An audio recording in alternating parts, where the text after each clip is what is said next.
The jobs AI can't take, and why nobody talks about them. Every week there is another list. 15 jobs AI will replace, 7 careers that are already dead, the professions that will not exist by 2030. If you work in an office and you have looked at the internet in the last year, you have seen a dozen of these. And I understand why they get made, because fear travels faster than almost anything else. But I want to do the opposite today, because almost nobody does, and because it is genuinely more useful. I want to talk about the work that is holding up. Not because I think AI is weak, and not to reassure you with something comfortable. I want to look at what these systems are actually bad at, why they are bad at it, and what that tells you about where to point your career. Because once you see the underlying pattern, you stop needing anybody's list. You can look at your own job, or the one you are considering, and work out the answer yourself. Let me start with the mistake almost every one of those lists makes, because it explains why their predictions keep aging badly. They think in terms of job titles: radiologist, accountant, copywriter, paralegal. But a job title is just a label wrapped around a bundle of very different activities. A paralegal does document review, which is highly automatable. That same paralegal also manages an anxious client on the phone at 8 in the evening, notices that a witness statement contradicts something the client mentioned in passing 3 weeks ago, and knows which partner to interrupt and which one to email. Those are not the same kind of task at all. When someone says the paralegal job is dead, they have looked at one activity in the bundle and declared the whole thing finished. That is why these predictions keep missing. The unit of automation is the task, not the job. So the real question is not which jobs are safe. It is which tasks are resistant, and how many of them your particular work contains.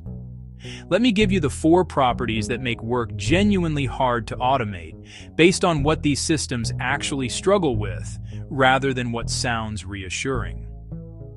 The first property is physical presence in an unpredictable environment. This one is underrated because the AI conversation is dominated by people who work at desks. But think about what a plumber actually does. They arrive at a house they have never seen, built at an unknown time by an unknown person, and they crawl into a space where the pipes do not match any diagram. Something is leaking, and the cause is not obvious. They diagnose by feel, by sound, by experience with 300 other houses. Then they improvise a fix with the parts in their van. Every step of that involves handling physical uncertainty that no camera and no model has visibility into. Robotics is advancing, genuinely, but the gap between a robot in a controlled warehouse and a robot in a stranger's crawl space is enormous, and it is not closing quickly.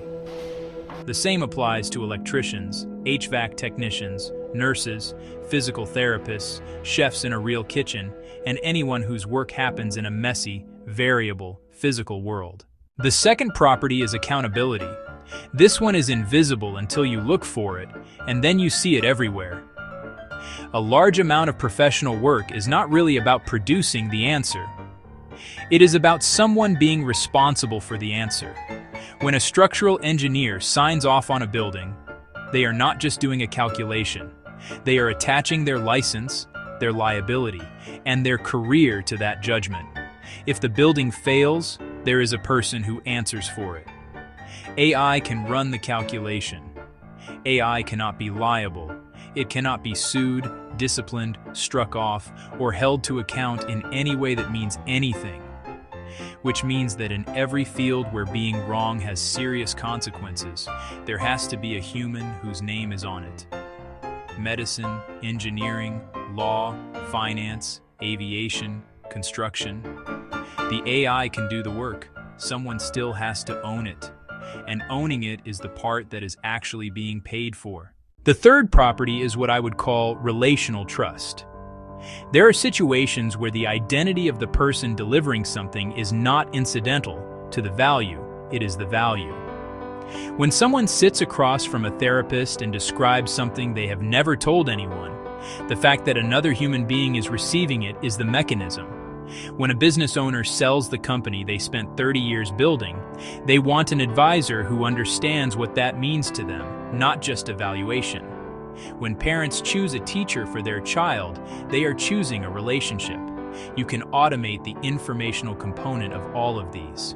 You cannot automate the part where it matters to the other person that a human is there. And notice, this is not sentimentality on my part. It is a description of what people actually pay for, which is why these roles keep existing. The fourth property is what I will call messy judgment. This is the hardest one to describe and the most important.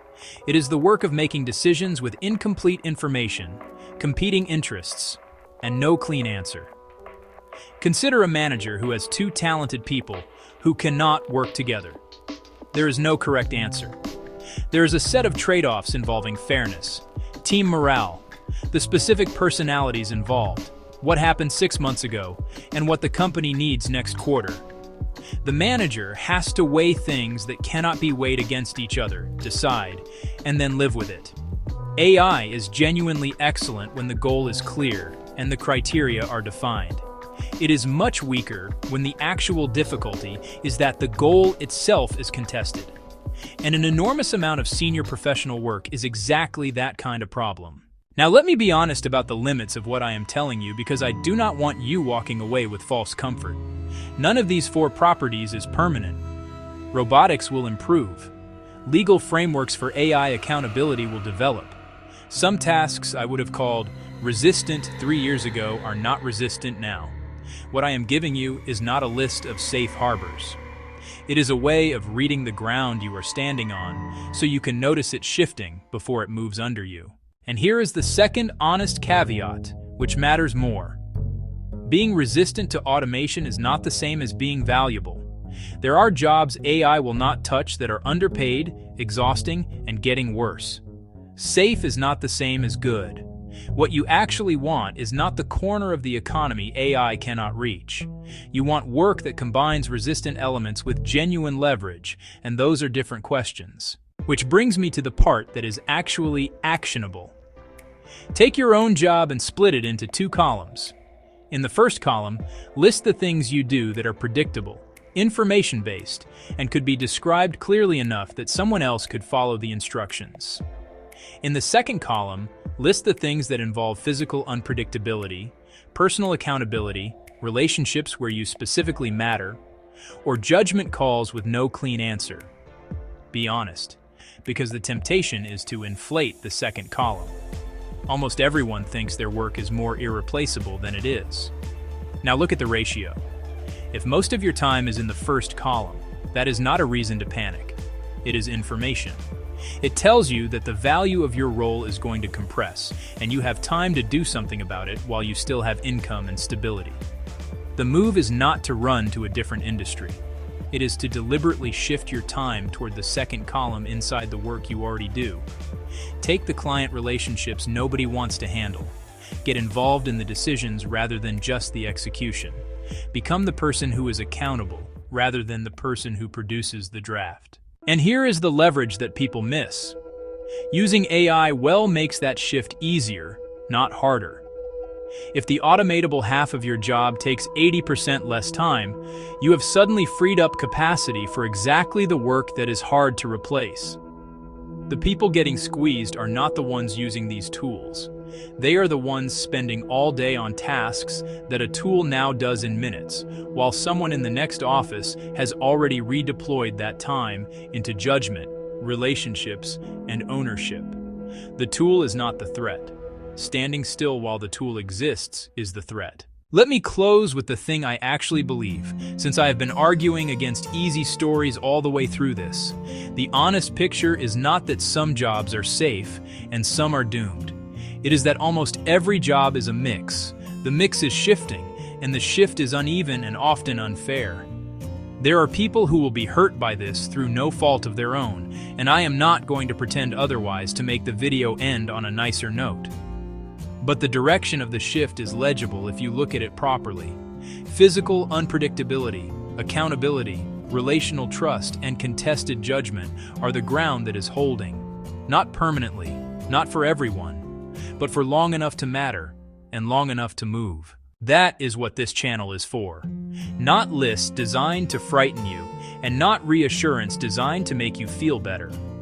Just working out what is actually happening and what you can do about it. If that is useful, subscribe, because we do this every week, and I would like to hear the honest version from you in the comments. Split your own job into those two columns and tell me what the ratio looks like. I am genuinely curious, and I read every single one. See you in the next video.